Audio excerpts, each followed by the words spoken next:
Good morning, everyone. I hope you are doing really well in your respective lives. So, this is my second video in terms of content creation on YouTube. My first video was related to cracking UGC NET, being one of the toppers of UGC NET December 2024 examination with a score of 99.59 percentile. So this time I have thought something different, and I thought, why should I not solve a paper of UPSC Civil Services compulsory English paper. So here I am with a solution of this paper. I hope you would really like the video. So let us begin. Before I begin, I would like to speak something about compulsory English paper of the UPSC Civil Services Mains examination.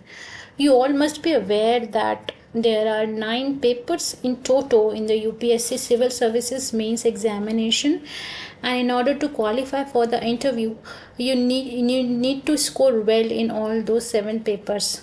But you also have to qualify 2 compulsory papers in the examination, and one of those papers is of English. The other paper is related to Indian language. Even if you score well in all the 7 papers of the UPSC mains examination and fail to qualify two compulsory paper, you will not be able to qualify for the interview stage. So it is important to score a bit well in order to qualify for these 2 compulsory papers.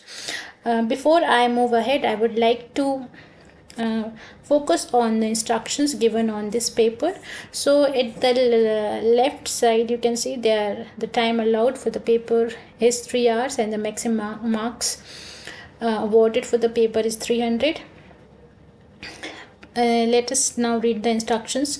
Please read each of the following instructions carefully before attempting questions. All questions are to be attempted. The number of marks carried by a question is indicated against it. Answers must be written in English only. Word limit in questions, wherever specified, should be adhered to, and if answered in much longer or shorter than the prescribed length, marks will be deducted. So I would recommend that you all must adhere to these rules or instructions given on the paper while attempting this examination. So let's quickly begin. So you can see the very first question in this paper is write an essay in about 600 words on any one of the following topics.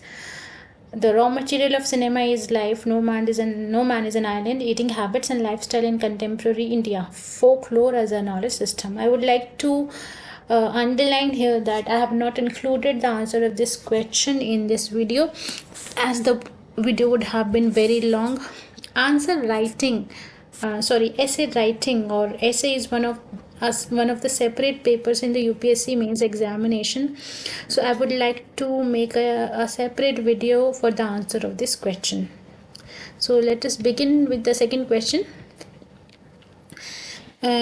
Second question says read carefully the passage given below and write your answer to the question that follow in clear, correct and concise language. The marks awarded for this question is 75. There are 5 questions in the end of this passage.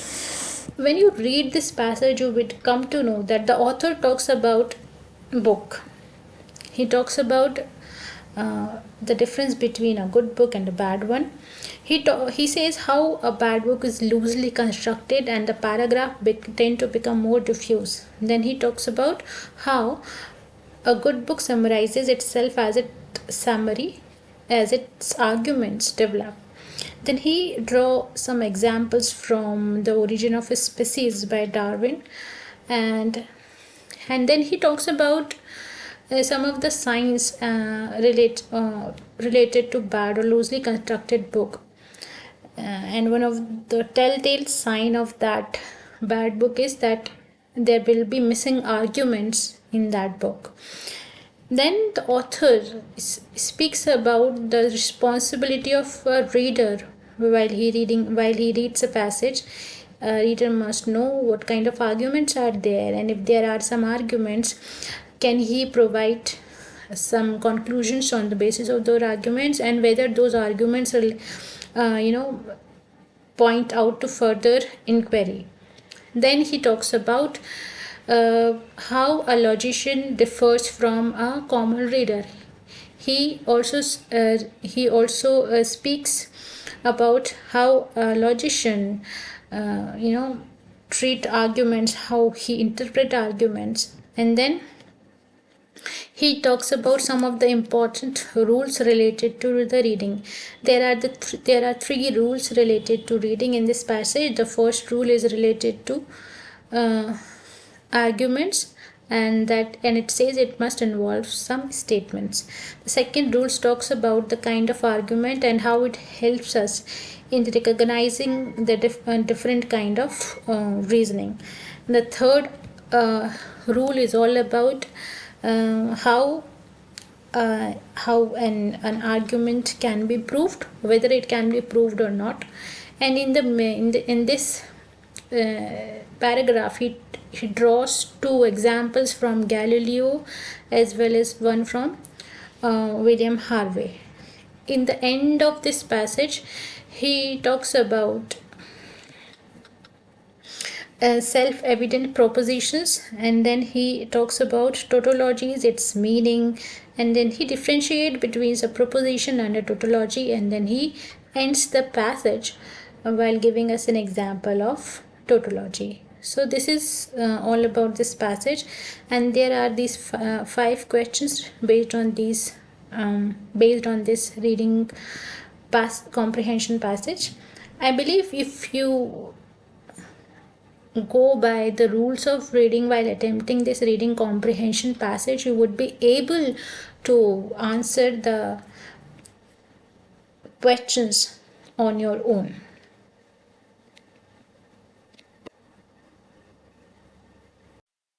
So let's quickly take the very first question. What are the observations of the essayist on books in the passage?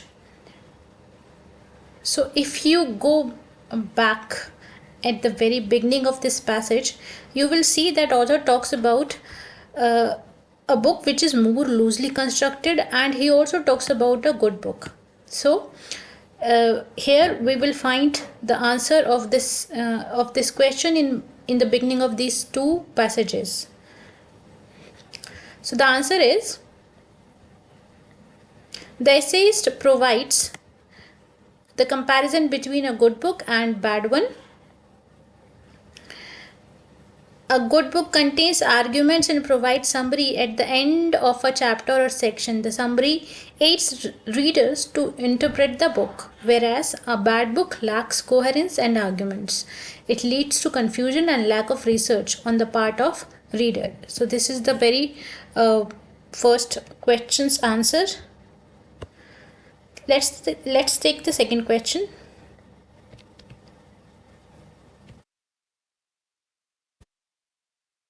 Enumerate the points of a comparison between a reader and a logician as proposed in the passage. Now let's take a quick look at the passage, and here you will find that the author talks about a difference between, here you will find, yes,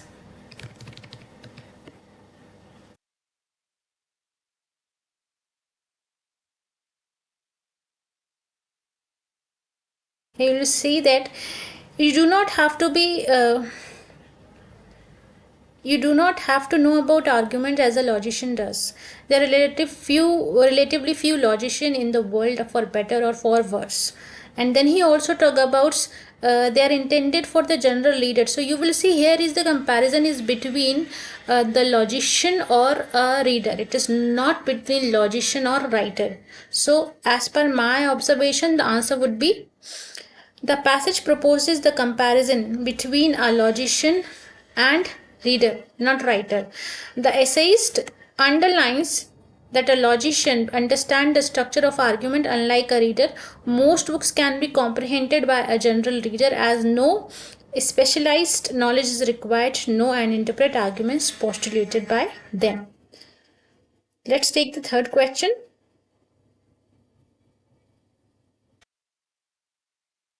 Third question is about what are the helpful rules of reading discussed in the essay.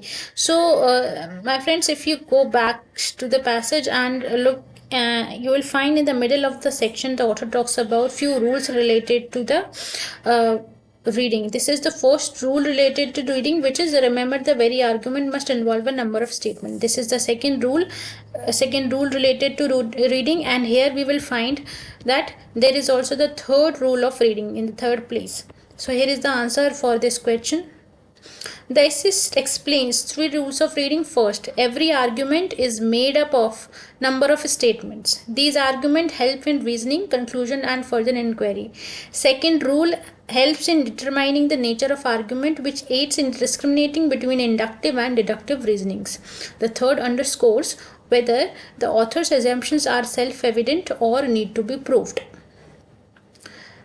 Let's take the fourth question.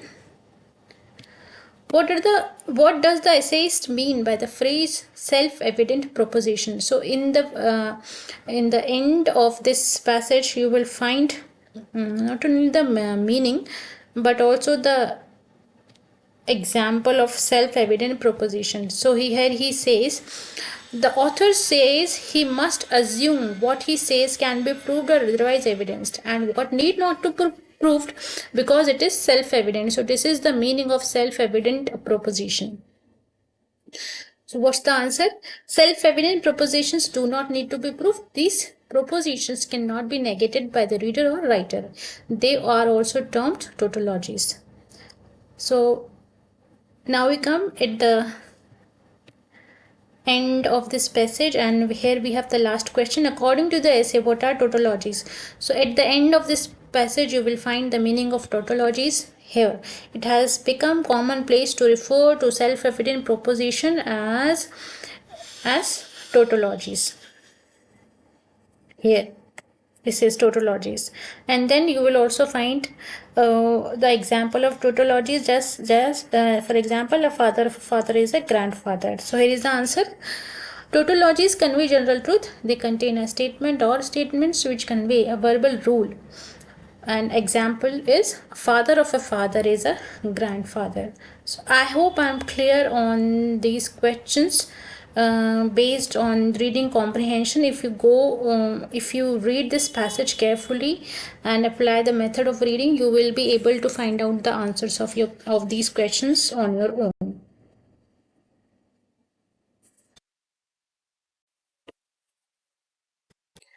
So the third question is related to précis writing. Make a précis of the following passage in about 1/3 of its length. Do not give or suggest a title to it.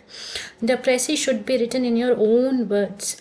So there are some rules related to précis writing, and if you follow those, you would be able to produce a good précis for this entire passage.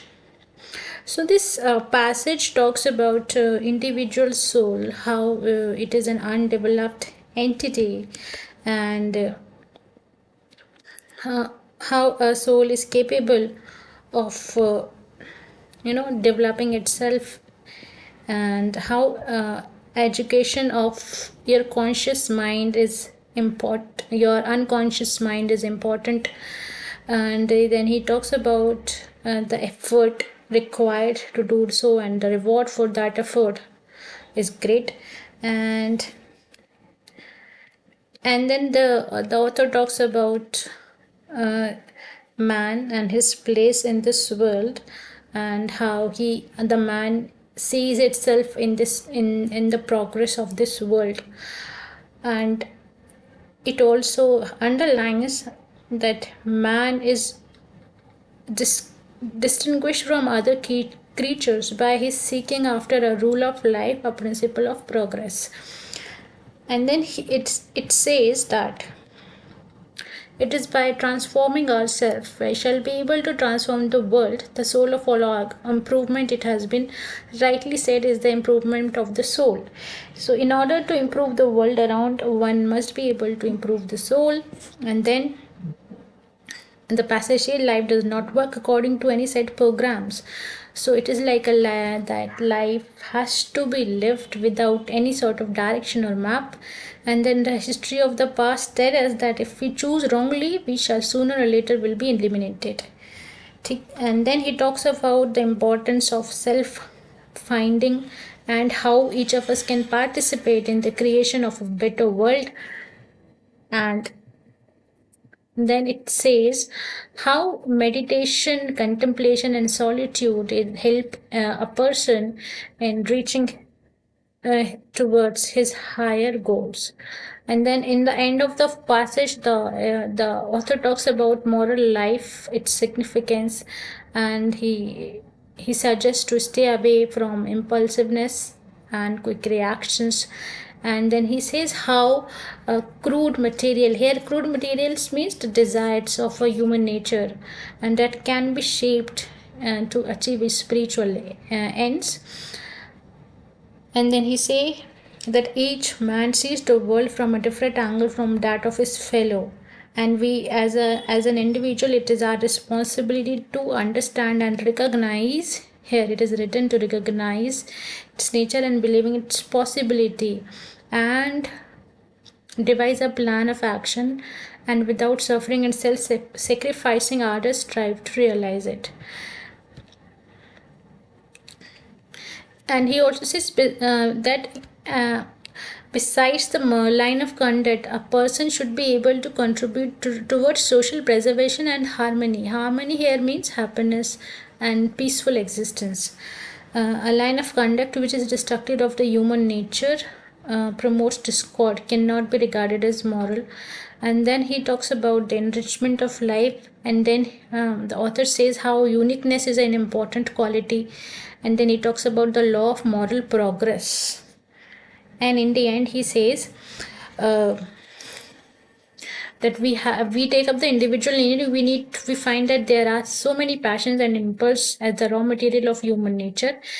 Any ethical code which calls upon to repudiate. So in nutshell, it says that you don't need to give up on your life in order to reach higher levels. You need to live all those moments of your life, and gradually you have to evolve yourself in order to reach the higher purposes of life. So this is all about the ultimate aim of this passage. The ultimate aim of life is not simply to maintain but to elevate the place. So here on the basis of the reading of this paragraph, I have prepared a précis in 1/3 of the passage. Every undeveloped human soul must strive to progress towards higher purpose. This transformation can be achieved through discipline, practice, and meditation. To gain higher self after living a life of fulfillment and desire is itself rewarding. It is only human among all living creatures who has got free will. His will propels him to achieve one goal after another for doing better than earlier. This desire for perfection is absent in other creatures. And then if you remember that the author talks about the transformation of the individual as well as the transformation of world, and I have summarized it like this: transforming others require transforming the self. The individual transformation begins with the elevation of one's soul. Life can be called a journey without map. To live it purposefully requires careful selection, elimination, and participation in the path of life. On understanding the universe and identifying the individual purpose, one participates in transforming the world around. Individuals are endowed with an ability to transform the world uniquely. Self-realization is not only essential, but it also helps one to participate their distinct part in the world. This is how I have prepared the summary of this passage, and in the end, it ends with uniqueness is universal. Individual's realization must be the essence behind a human harmonic society. Moral upliftment must be stepwise progress where higher ends are attained without suppressing individuals' passion and impulsiveness unnaturally. Man is programmed divinely not to be content with his present state, objects, or entitlements. The desire to uplift or progress keeps one restless. Eventually, one must elevate the self to attain the higher purpose of the soul. So this is about the answer of the third question. Now, without wasting much time, I would like to focus on the next question.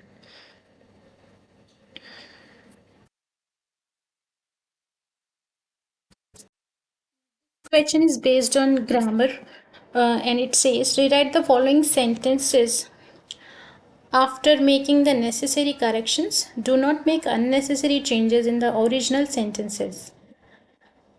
The first is Mira have a phone that cannot fit into the pocket of her jacket. So clearly, here the verb, auxiliary verb used is wrong. So it should be Mira has a phone that cannot fit into the pocket of her jacket. Then we have despite the heavy rains yesterday the children was able to reach the school on time. Again the problem is related to verb. The children is the plural subject and the verb here will be were.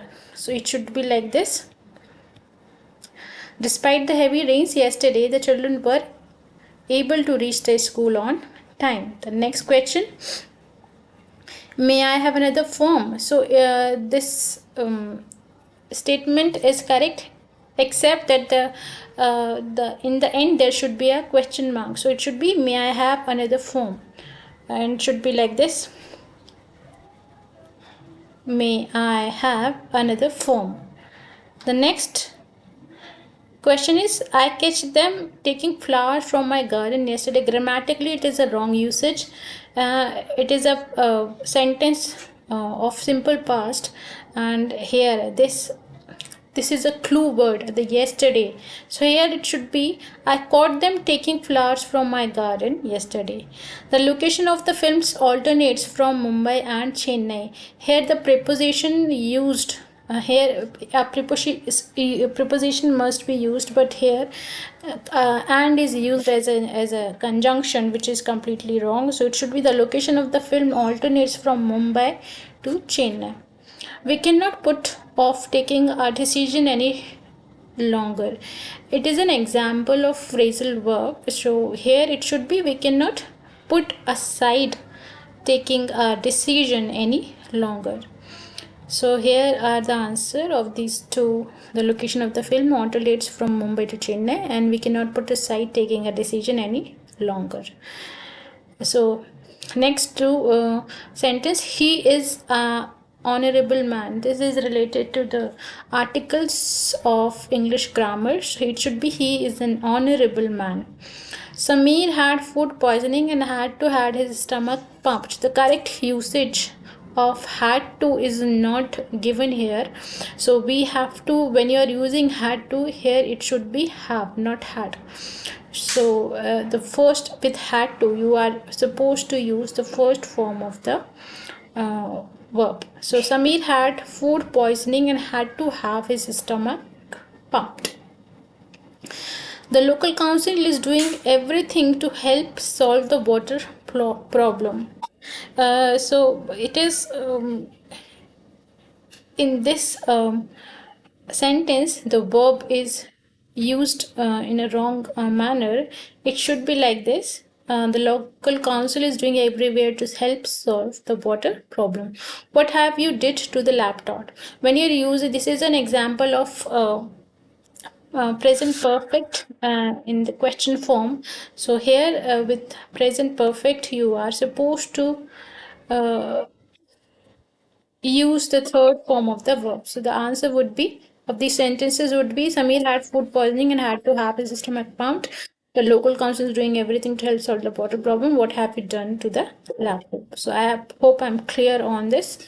Let's quickly move to the next question. It is about supplying the missing words in the sentences.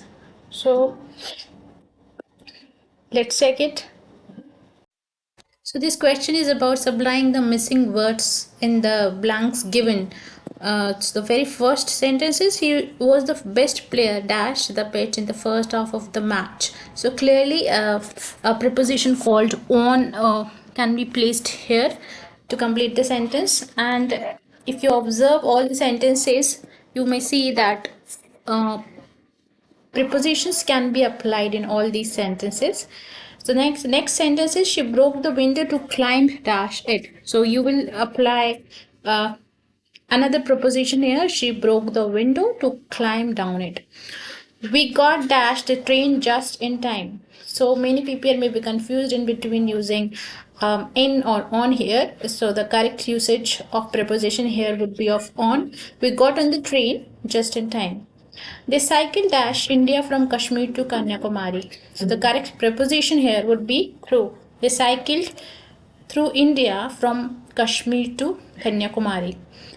The last one is I stopped dash the shop on the way home. So the correct preposition can be here at or on, but people may think it can be at or on, but the correct usage would be at. So you can check the answers here. He was the best player on the pitch in the first half of the match. He broke down the window to climb down it. We got in the train. It should be on the train. We got on the train just in time.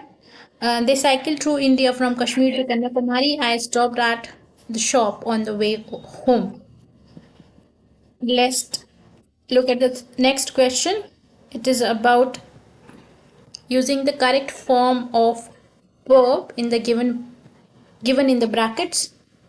The first sentence is the storm dash a lot of damage to the standing crops, and the verb given here is do. Clearly, done cannot be applied here because if you want to apply done here, it must be has or have in the sentence. But it is an example of simple past, so it is storm did a lot of damage to the standing crops. Next sentence is she dash an hour ago. Leave is the verb given here, so the leave second form and third form would be leave left. So an hour ago gives you the clue of which kind of form of verb can be applied here, so it should be she left an hour ago. The crowd dash growing restless as the day prolonged. Now when you look at the second half of this sentence, you may clearly understand that the day was prolonged. It was in the past. So in the beginning it would be the crowd was growing restless as the day prolonged. The next sentence is in indirect statement. It is not a direct statement. So here the second form of say would be applied. He said that the grass needed to be cut. Someone else is quoting down someone's statement in an indirect statement. So the correct sentence would be he said that the grass needed to be cut. The last sentence is as I walked through the gates, the dog dash running towards me. So again, if you look at the first half of this sentence, as I walked through the gates, it was in the past. So here again, the second form of come, which is used in simple past, will be used. As I walked through the gates, the dog came running towards me. So you can look at the answers here. The storm did a lot of damage to the standing crops. She left an hour ago. The crowd was going restless as the delay prolonged. He said that the grass needed to be cut. As I walked through the gates, the dog came running towards me. Now let's look at the next question. So it is about providing the antonyms of the following words. So feeble is something which is weak. Feeble's antonym would be weak. So its synonym would be feeble's synonym would be weak. So its antonym would be strong. Scarce is something where something is in a very less quantity. So its antonym would be abundance. And then we have a word called query, which is also known as question. So its antonym could be answer. And then we have a word called captivity, and its antonym would be freedom. And the last we have despair. Despair also means hopelessness, and so its synonym could be, its antonym could be hope. So here are the answers. Here, strong, abundant, and here it should be delight or hope. Both are the correct antonyms for this word. I think I am clear on this. Now we have the next question, which says rewrite the following sentences as directed without changing the meaning. And every sentence is given 1 mark. So these are very easy sentences to form. Ram cannot swim, and add a question tag. Can Ram defend the status quo, rethink the status quo? So you have to combine the sentences using either or. So here the answer would be either defend the status quo or rethink it. So here are the answers for these two sentences. Ram cannot swim. Can Ram either defend the status quo or rethink it? Next we have scarcely had the police gone, then a thief entered the house. You have to remove than and put when here. So keep in mind, whenever you are putting when here, comma will be dropped. So the answer of this sentence would be scarcely had the police gone when a thief entered the house. The fourth sentence is my heart is full of words. Rewrite the sentence using to. So here much would be replaced and to would be placed here. My heart is too full of words. The fifth question is one of the professors recommended us to do this at the university. So we have to change it into the passive voice. Clearly, when you are using passive voice, you don't need to tell about the agent, or you do not need to tell about the subject in the sentence. So how this will be formed? We were recommended to do it by one of the professors of at the university. Here are the answers. Ram cannot swim. Okay, scarcely had the police gone when a thief entered the house. My heart is too full of words. We were recommended by one of the professors to do it at the university. Now next question is, he may be innocent, I do not know. Combine the sentence using whether. So here this sentence would be formed like, keep in mind the question itself says you do not need to change the meaning. So you are reframing the sentences using whether here. The sentence using whether here with I do not know whether he is innocent. The seventh is it was the girl's idea to protest. Okay, change from singular to plural form. So here the girl is clearly a singular subject. You have to make it plural. So when you are making girl in the plural form, it would be girls, and then apostrophe will not be placed in between L and S. It was the girl's idea to protest, and this sentence would be changed like this.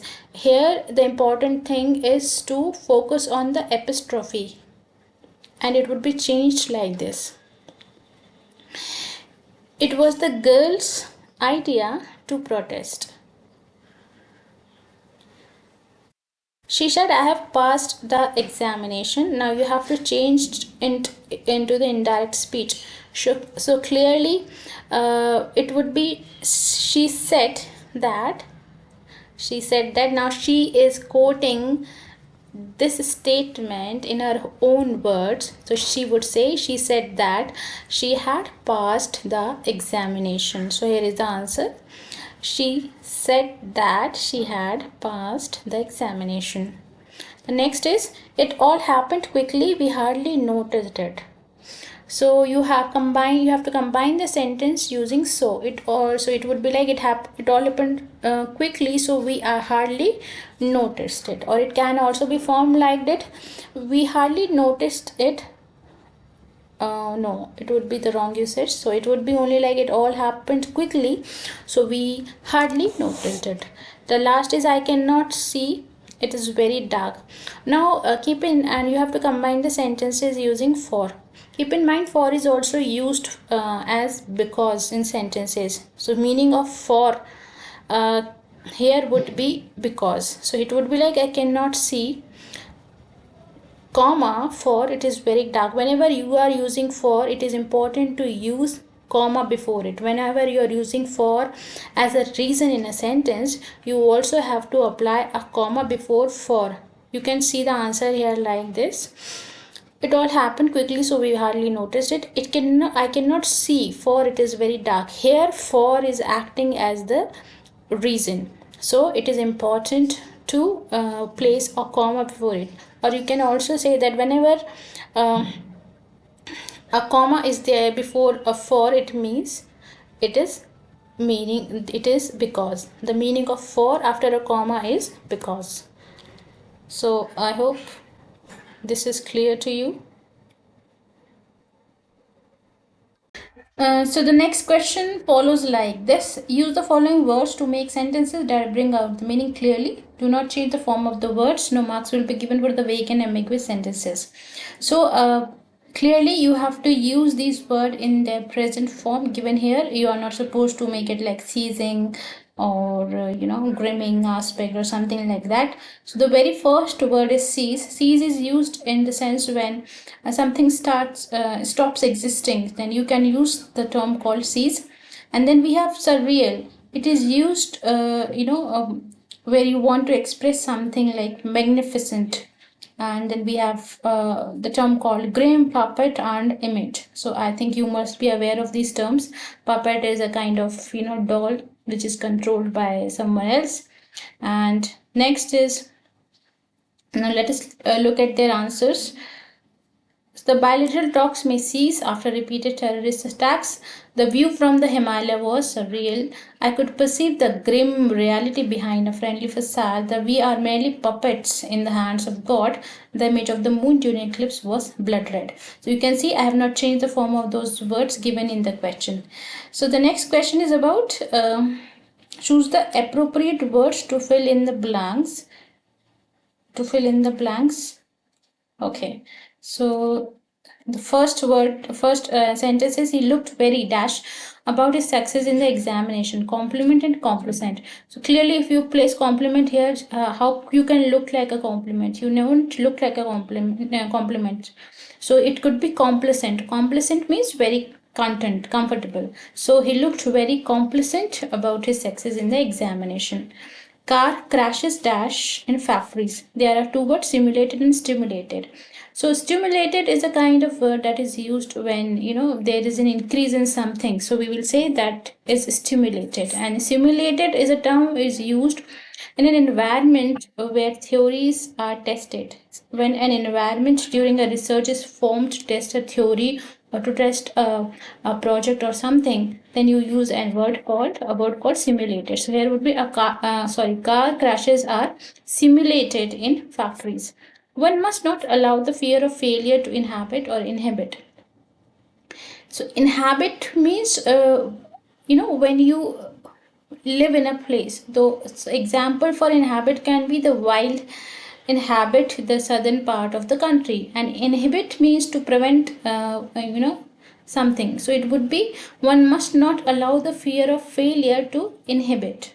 She has written a book on the dash effects of slavery. Now pretentious means showy. So it cannot be the showy effects of slavery. No, it should be pernicious, means very grim effects of slavery. So pernicious effects of slavery. He is known for his dash play, foul or foul.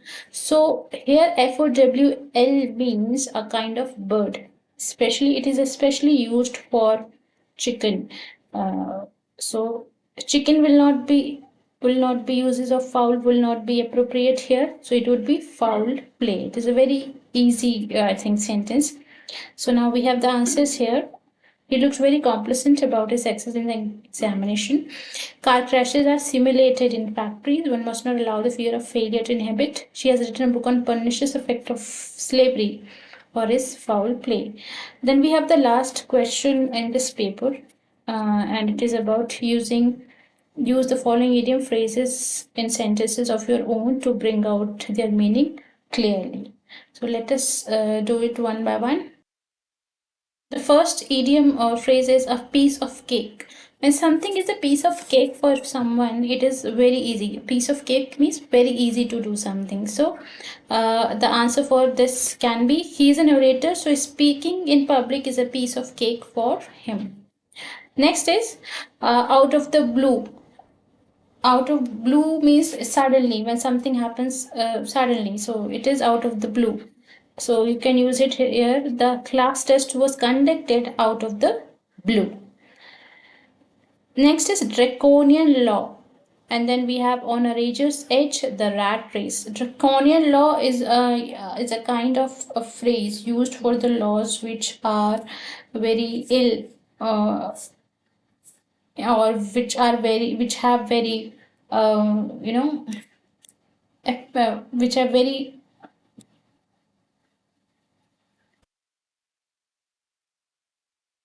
those kind of law which have pernicious effects on the people at large. Then we have on a razor's edge. So let us take the example of draconian law first. uh, the example is the revolutionary sensitized countrymen to protest draconian laws of the British government. This is how this can be used in a sentence. Then we have on a razor's edge. When something is on a razor's edge, it is in a very difficult situation. Very it is in a very grim situation. So it can be used like this. The AI has put many employment opportunities on a razor edge. Then we have the rat race. The rat race means the kind of uh, manner of working and fighting and going for your life in order to go ahead than others. So the example for this would be she struggled hard to get out of the rat race. So in this way we have completed this question paper, and I hope you found my explanation lucid and to the point. And if you have any doubt regarding any of the question, you can place a comment in the comment section of the video, and I will also provide you the very first video which I had posted here. It is related to UGC NET, and I have spoken there how to crack UGC NET without any coaching. So that's all from my side. And if you have any query, please do not hesitate to post a comment. Thank you. Have a nice day.